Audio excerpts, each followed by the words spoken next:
The Gospel according to John. On the third day, there was a wedding in Cana of Galilee, and the mother of Jesus was there. Jesus and his disciples had also been invited to the wedding. When the wine gave out, the mother of Jesus said to him, "They have no wine." And Jesus said to her, "Woman, what concern is that to you and me? My hour has not yet come." His mother said to the servants, "Do whatever he tells you." Now standing there were 6 stone water jars for the Jewish rites of purification, each holding 20 or 30 gallons. And Jesus said to them, "Fill the jars with water." And they filled them up to the brim. And he said to them, "Now draw some out and take it to the chief steward."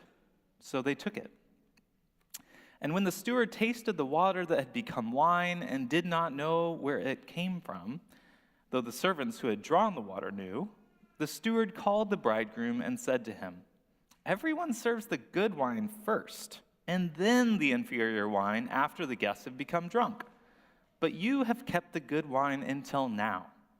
Jesus did this, the first of his signs in Cana of Galilee, and revealed his glory, and his disciples believed in him. The Gospel of the Lord. Praise to you, Christ. You may be seated. Well, good morning, everyone. It is good to be back with you. We are in the liturgical season after Epiphany, and this is a time in which we celebrate and meditate upon the ways in which Jesus shows up in the world. Who knows what the word epiphany means? Well, Dave. Thanks, Dave. Of course you do. While we use the word epiphany to describe often a sudden or amazing realization, I had an epiphany, right? An epiphany in the classical sense has more the sense of a divine surprise, an appearance or manifestation in the world that is going to reorient the story we tell. The wedding scene at Cana, our gospel reading for today, in some ways is an odd text for the season after Epiphany. Unlike the gospel text from Luke that Deacon Claire preached on last week, where Jesus' ministry begins with this beautiful display of God's love and divine favor and baptism, John starts off Jesus' ministry with a party. And this is not just any party, but a big wedding party. One that was about to go very, very badly. Have any of you ever attended a wedding or been a part of a wedding that went very, very badly? My father-in-law tells a story about a wedding he presided over that became a complete and utter fiasco. He's a pastor, by the way. The first problem of this wedding was the choice of venue. With visions of a lovely beachside ceremony, the couple decided they wanted to have their wedding on the Oregon coast. Now, it's not exactly a white sands, Hawaii-style beachside wedding, but, the Oregon coast does have its charms, its strength, it's really beautiful, so, okay. The only problem is that the wedding was in December. In the evening, in the cold. And as fate would have it, the day of the wedding, it was also raining and blustery. So really, really cold. Now, to their credit, the couple had thought about the possibility of rain, so they had a nice big white tent for the ceremony. What they had completely failed to do was to get any space heaters or let any of the guests know that the venue would not be heated. And did I mention that the tent was only 3-sided? In December, in the evening, in the cold. So you have all the guests assembled, starting to get a little bit chilled as they wait for the bridal party. And they wait, and they wait, and they wait some more. 15 minutes into the waiting, my father-in-law, Pastor Mark, starts to get pretty antsy. I mean, he's an on-time guy anyway. This is starting to stress him out. At the half-hour mark, he's beginning to get concerned about some of the people, especially those with only, kind of thin coverings over their fancy wedding clothes. At 45 minutes, he's starting to worry that people are going to get hypothermic.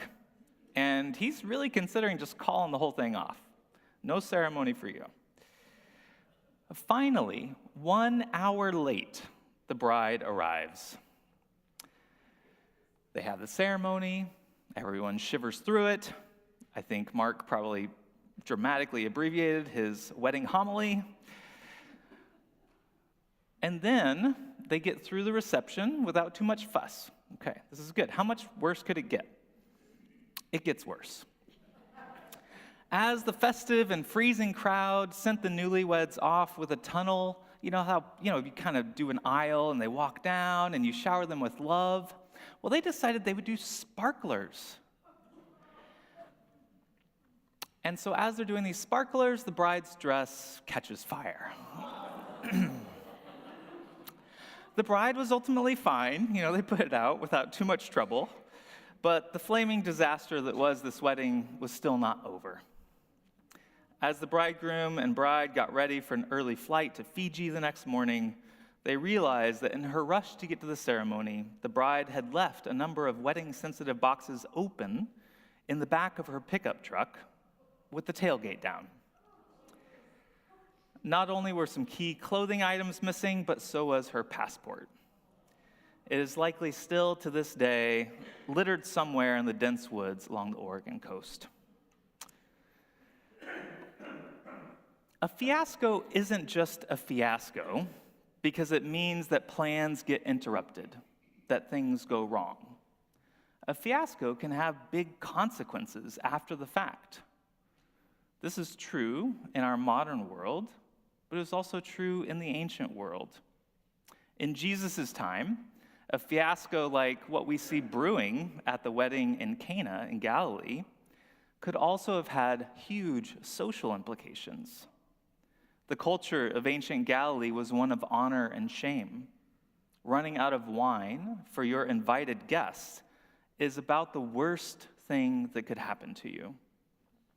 For context, Cana is a pretty small town in Galilee, and so it's likely that everyone invited knows each other, and they probably know each other well. Also consider that everyone who is there at the wedding is a guest. And being a guest in ancient Judea means something more than it might mean today. Being a guest means not only that you get to sleep on the pull-out futon with some sheets that may or may not have been trampled by the family cat before you got there. Being a guest in ancient Judea means that you are under the care and absolute protection of your host. The host would rather die than have any harm or inconvenience come to their guests. And a wedding was no different, even though it was a party. Maybe even more so. Every guest there would have expected to be amply provided with food and drink and entertainment and merriment at this wedding festivity. And the families of the bride and groom were socially required to provide that. It would have been to their great shame and embarrassment if they were to run out of food or drink. And so Mary, the mother of Jesus, knows how important this wedding is for that family. And as a woman who had conceived a child and was pregnant for a time outside of wedlock, she also knows how powerful social stigma and shame could be. She knows how important it is to have the wedding party go well, both for the family and for the bridal couple, and for the guests. And so when she sees this problem brewing, she takes decisive action. Our gospel lays out the unfolding drama with a blow-by-blow account. In verse 3 of our reading for today, when the wine gave out, the mother of Jesus said to him, "They have no wine." And Jesus said to her, "What's that got to do with you and me? My hour has not yet come." And his mother said to the servants, do whatever he tells you. You see, Mary knows something about Jesus that nobody else yet knows. She knows how powerful he is, how special he is. But I'm not sure that even Mary anticipated what would come next. Now, standing there, verse 6, standing there were 6 stone water jars for the Jewish rites of purification, each holding 20 or 30 gallons. Jesus said to them, "Fill the jars with water," and they filled them up to the brim. He said to them, "Now draw some out and take it to the person in charge of the banquet." So they took it. When the person in charge tasted the water that had become wine and did not know where it came from, though the servants who had drawn the water knew, that person called the bridegroom and said to him, "Everyone serves the good wine first, and then the inferior wine after the guests have become drunk. But you have kept the good wine until now." From one vantage point, it might seem strange that Jesus' first official act in his ministry in the Gospel of John isn't really about healing anyone. There's no profound teaching that opens up the Gospel of John from Jesus' lips. Instead, Jesus turns big barrels of water into big barrels of wine. Now, that might seem like something of a party trick. A really useful party trick, okay, don't get me wrong, but a party trick nonetheless. And yet, from another vantage point, Jesus' action at Cana revealed something quintessential about who he was and what he had come to do in the world. In other words, this was an epiphany in the classical sense, an opportunity to reveal something powerful that would reorient the story the world would tell. In this miraculous moment, Jesus reveals that he is a deliverer and a giver of gracious gifts. Jesus delivers the families and the newlyweds from the utter shame and dishonor and embarrassment of not being able to provide for their guests. But he also reveals something about how he intended to work in the world.